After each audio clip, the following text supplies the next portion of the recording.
ফাঁসি না হলে আসলে ভিআইপি মনে হয় না। দেখবেন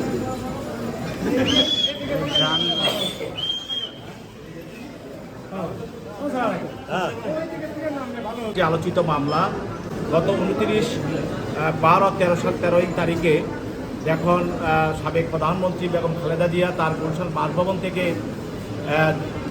মার্চ ফর ডেমোক্রেসির যে অনুষ্ঠানে আসার জন্য যেন চেষ্টা করেছিলেন, তখন তার গুলশানের অফিসের দরজা বন্ধ করে রাখা হয়, গেট বন্ধ করে রাখা হয় এবং সেখানে ওনার নাকে মুখে আপনি পিপার স্প্রে করা হয়।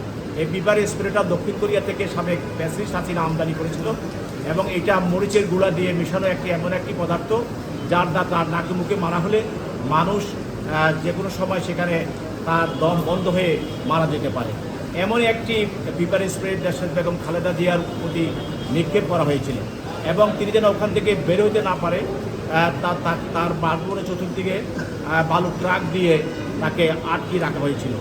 এই যে ফ্যাসিস্টের যে সাজানো যে নাটক এবং যে ঘটনা, এই ঘটনার যে মূল দায়িত্ব ছিল সে ছিল আজকের যে আসামি সৈয়দ জবলুল পাশা।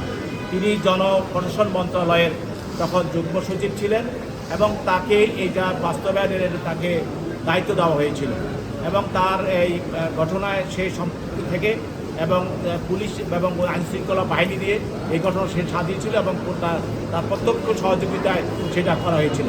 এবং তার আরেকটি ঘটনা আছে, আপনারা জানেন যে দেশনেত্রী বেগম খালেদা জিয়ার বিরুদ্ধে জিয়া অর্ফানেজ ট্রাস্টে যে মিথ্যা মামলা দায়ের করা হয়েছিল, ওই মামলায় যে কাগজপত্রগুলো মিথ্যা কাগজপত্র সৃজন করা হয়েছিল, এই কাগজগুলো সৃজনের পিছনে মূল কারিগর ছিল আজকের আসামি সৈয়দ জবলুল পাশা।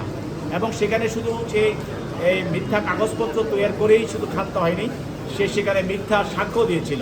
তাই আজকে তদন্তকারী কর্মকর্তা এই মামলার সেই 17 নম্বর এজাহার নামী আসামি তাকে গ্রেপ্তার করে তাকে আজকে বিজ্ঞ আদালতে উপস্থান করা হয়েছে এবং তাকে জিজ্ঞাসাবাদ করার জন্য 10 দিনের রিমান্ড প্রার্থনা করা হয়েছে।